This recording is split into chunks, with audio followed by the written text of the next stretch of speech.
Of today, the organization is only $20,000 away from hitting it.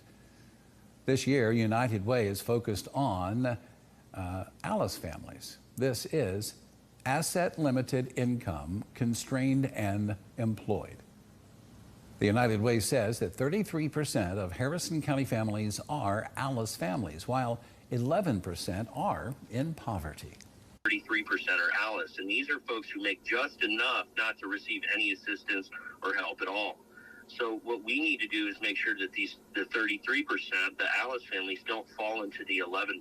So we need to get creative, and we need to begin to provide services that, like I said, get people to a place where they can sustain their lives.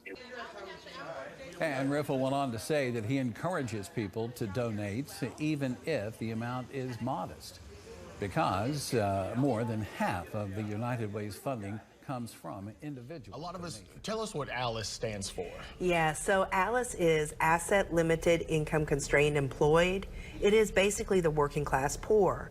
And so every year we put out, a new ALICE report that's updated and gives out the information that shows like what a family of four needs to make to really survive.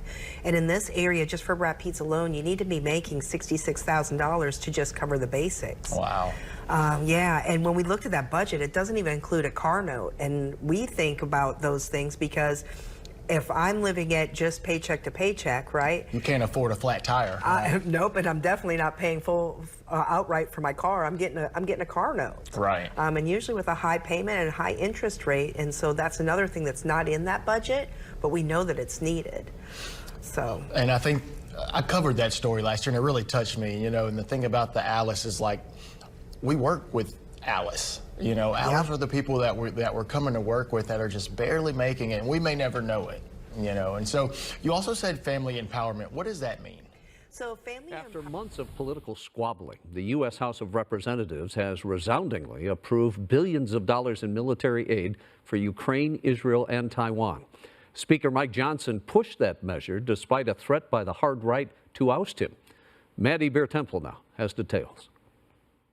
The House of Representatives passed a $95 billion foreign aid package Saturday, approving billions for Ukraine, Israel, and Taiwan. Peace is achieved through strength, and that is what this bill is about. The package also has sanctions on Iran, humanitarian aid for Gaza, and a ban on TikTok if its China-based owner doesn't sell the app. This app is a spy balloon in Americans' phones. Members of both parties praised the emergency assistance as a way to fight bad actors and support allies. This is about freedom versus authoritarianism. The largest chunk of funding goes to Ukraine, with about $61 billion in military assistance to fight Russia's invasion. If you choose the Putin route, you will have blood on your hands. And while a handful of hard-right conservatives spoke against the Ukraine aid, they did not trigger a motion to oust House Speaker Mike Johnson over that vote. Georgia Congresswoman Marjorie Taylor Greene instead voiced her opposition on the floor. We should be funding to build up our weapons and ammunition, not to send it over to foreign countries to kill foreign peoples. House Speaker Mike Johnson defended the aid. We would rather send bullets to the conflict overseas than our own boys. Johnson said he's not concerned about efforts to oust him as Speaker. You do the right thing and you let the chips fall where they may. The legislation heads to the Senate, where Democratic leader Chuck Schumer said he plans to hold a vote as early as Tuesday. In Washington, I'm Maddie Beer Temple. You see, the United States taxpayer has already sent $113 billion to Ukraine, and a lot of that money is unaccounted for. This is a continuance of a sick business model that the American government continues. The federal government continues to fund the military-industrial complex, and this is a business model that requires Congress to continue to vote for money, to continue to fund foreign wars, and this is a business model the American people do not support. They don't support a business model built on blood and murder and war in foreign countries, while this very government does nothing to secure our border. The American people are over $34 trillion in debt, and the debt is rising by over $40 billion every single night while we all sleep. But yet nothing is done to secure our border or reduce our debt. Inflation has driven out of control. Americans are suffering every single day. They can hardly afford their grocery bills. They can hardly afford gas in their car. They can hardly afford rent. And now mortgage payments are well over $3,000, where they were only just over $1,700 3 years ago. The youngest generation, young adults, don't even think they're going to be able to buy a home in their lifetime. And today in Congress, the most important thing that this body thinks should be done is to send another $61 billion to a war in Ukraine that the American people by 70% do not support. Mind you, this comes on the very heels of Monday being April 15th, tax day, where every single American had to scrounge up their money and send their dollars in to the IRS.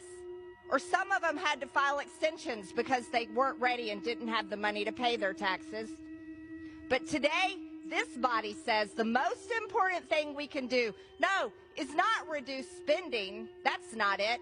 Not to do anything to drive down inflation. Oh, no, we can't do that for the American people. It's not to secure our own border that is invaded every single day, by people from over 160 different countries. No, don't secure the American border. Let everyone in. We have over 1.8 million known gotaways. We don't know who these people are. And yet you have members of this body talking big and tough about, oh, we have to defeat Russia. Oh, we have to protect Ukraine. But yet all of you are unwilling to protect the American citizens that pay your paycheck, pay the light bills in this building, and pay for this entire federal government. For what? For nothing. Ukraine is not even a member of NATO.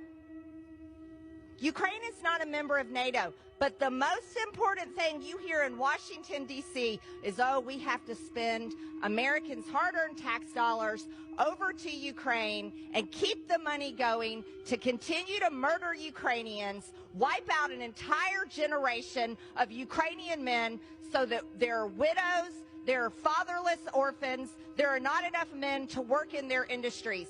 Oh, but you really support Ukraine. Wow, what kind of support is that? It's repulsive. You know, shame on the American government. Shame on the American government. If we support our military, support our military. We should be funding to build up our weapons and ammunition, not to send it over to foreign countries to kill foreign peoples. And if this body was worth what it claims to be, what it is, every single one of us would be demanding peace in Ukraine between these countries. Peace for these people so that no more of them have to die. But you never hear anybody demanding peace. No, no, no, no. Peace is the last thing Washington wants because it doesn't fit the business model. This is a business model that they say continues our economy, protects American jobs. What a disgusting business model. We should have a business model that builds up our American companies and American jobs to serve American interests, and our military and our government should care about protecting the national security of the United States of America and the Americans that pay their hard-earned tax dollars to fund all of this. America last. America last. That's all this is. Every single day, America last. Gentlewoman's time has expired. I yield. Start a fucking revolution. Start a fucking revolution.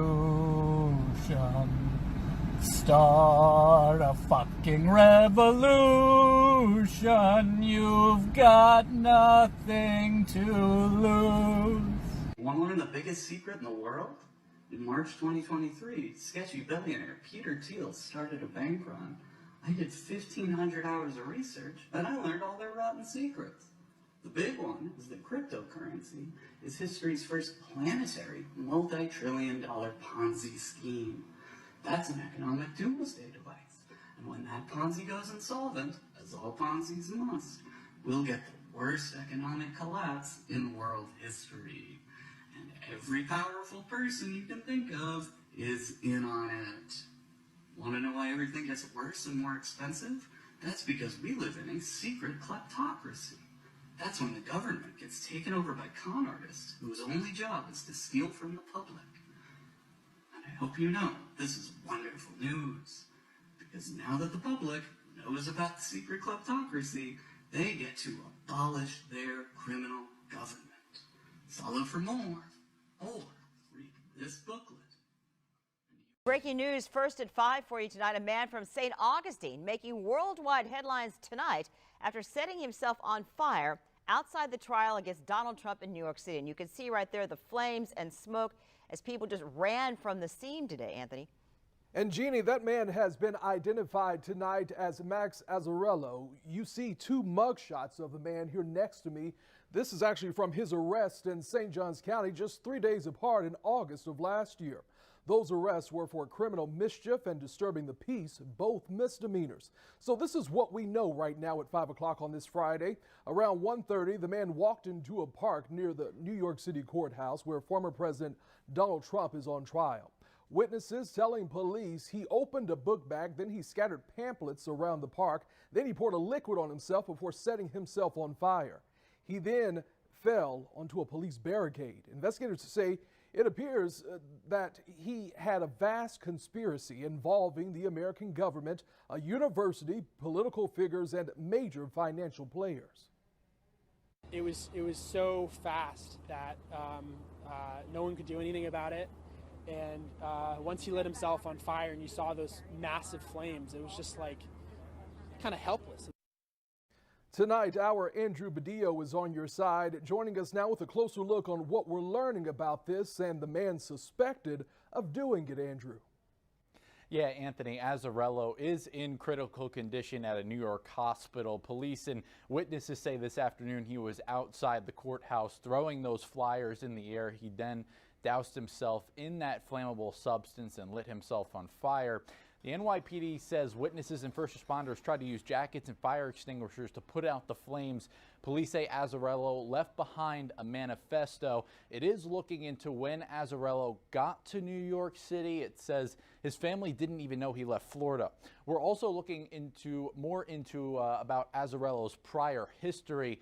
In August of last year, he was arrested twice in 1 week in St. Augustine for disturbing the peace and criminal mischief, both of those misdemeanor charges. He also filed a federal lawsuit suing dozens of well-known people and organizations, including the Bill, Hillary, and Chelsea Clinton Foundation. Now, Azzarello is also accusing the entities of knowingly conspiring, participating, and benefiting financially from a decades-long fraudulent scheme. The suit was dismissed by a judge in October. And we still are gathering more information on Azzarello's history, and we'll bring you more details on what we find at 6. In the newsroom, Andrew Badillo, First Coast News on your side. We, as the people in this country, we have a right to stand up and protest peacefully to allow and ensure that our voices be heard. It's time for them to understand and know that we understand the Declaration of Independence and that they are not doing their jobs, they are not keeping us safe, and they do not care about us, not one bit. The people that everyone in this country has put in office cares more about every other country and every other citizen around the world than they do us. And we've been letting them get away with it time and time again, year after year. Now, here we are again, this new spending bill. So everything that we have to live everyday life, guess what? It's going up again. People already can't afford to live in this country. That is sad. And here once again, more money going to Ukraine and everywhere. It's time, people. It's time, man. The Declaration of Independence gives us the right to do it, says that we can do it. It's time to start a revolution to begin the process to overthrow this government.